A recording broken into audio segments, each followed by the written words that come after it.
Prep time starts now.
Now, I don't consider myself an insomniac, but every once in a while, sometimes I just can't fall asleep. And it's usually a result of me overthinking all of the embarrassing things that happened to me that day, or even from several years ago. Whether it be I could have said something to decrease the awkwardness of a situation, or I could have done something to prevent myself from accidentally wetting myself in the second grade. My mind just goes in a whirlwind of directions, and I tend to dwell on the past. However, using this quote from L.M. Montgomery, isn't it nice to think that tomorrow is a new day with no mistakes?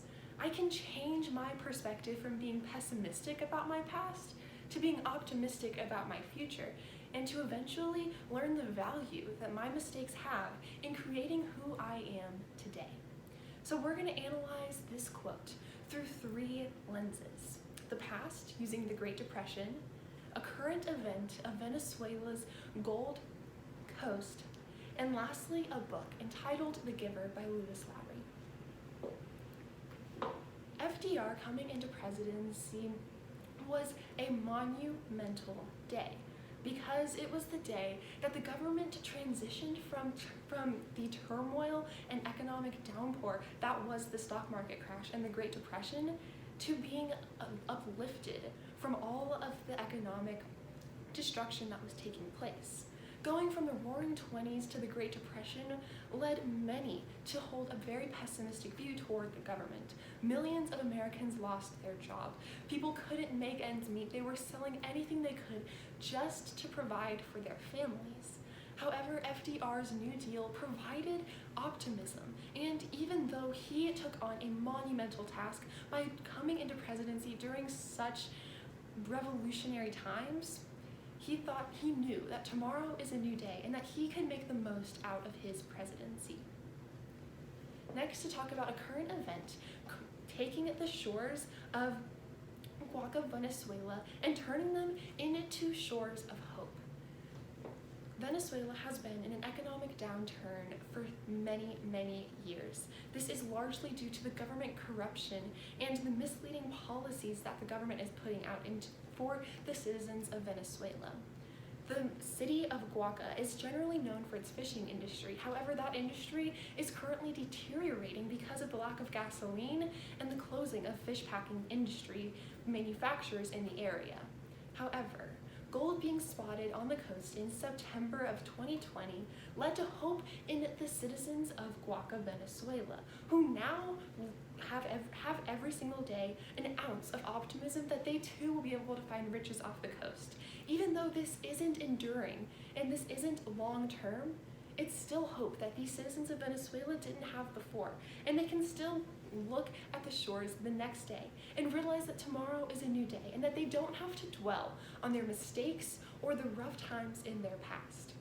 And lastly, we're going to analyze this quote through a novel entitled The Giver by Lewis Lowry, which focuses on the main protagonist, Jonas, who lives in a utopian society, or a society that is deemed perfect. He lives in a world of black and white, in a world free of sickness, of disease, of conflict, of political turmoil. However, this leaves Jonas seeking more. He's not content with his utopian lifestyle, and using this quote, he realizes that mistakes and the imperfections that plague our society are actually necessary. He craves these mistakes because he knows that tomorrow is the same day that it was the day before, if there are no mistakes and if there aren't any new modes of optimism. So now that we've looked at this quote through the lenses of a past event of the Great Depression, a current event of gold being found on the Venezuelan coast, and a book entitled The Giver, we can now realize that the importance of optimism in our lives is necessary to not dwell on our past. The importance of looking at every single day like it's a new day, a new opportunity, and a new chance, and to value our mistakes of the past will allow us to flourish further and allow us to forget everything that's happened in the past and to remember why we benefited from it and what we gained from it as an advantage. Thank you.